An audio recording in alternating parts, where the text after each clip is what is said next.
Hello, everyone. Welcome to day 2 of our Bible reading challenge.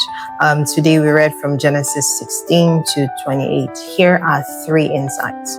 Number 1, contact without participation still corrupts. We know the story. We read yesterday the story of Lot, how he chose the better expanse of land, even though it was close to Sodom and Gomorrah.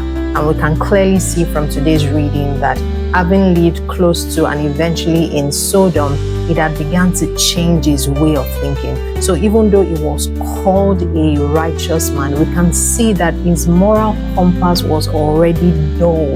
For the mere fact that he could think of offering his daughters to a very violent and angry mob, we can see that the depravity of Sodom had begun to seep into his worldview. I mean, he valued hospitality and the safety of his guests, but he was willing to do this at a very horrific compromise of his family. And you can also see this play out later in the life of his daughters when they decide to get Lot drunk and also sleep with him. Surely they could have found other people, I believe. I mean, God destroyed Sodom and Gomorrah, not the whole world. But I guess what they had seen, what they had experienced were actually what began to affect and actually deprave their own mind. And one thing we can learn from Lot's story, I believe, is that proximity to sin, even though we are not actively participating in it, can still leave its imprint in our lives, and we must be very careful of that. Number 2, the wilderness as a place of revelation. So many times when we read the story of Haggai, we think of it as sad, wilderness and stuff.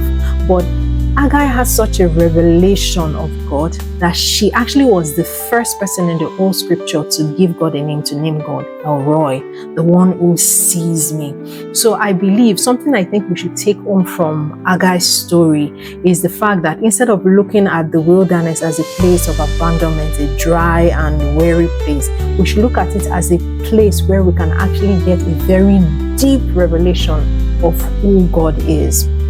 Number 3, God shapes our identity through naming, and we see that happen a lot. Abraham to Abraham, Sarai to Sarah, Jacob. The incident in Bethel, or the encounter in Bethel, was already beginning to shape how God was planning to change him into Israel. So God's covenant is not just about the blessings that he wants to give us. It's about reshaping our identity and making us to who he actively, wants us to be. So these are insights. See you again tomorrow. Bye.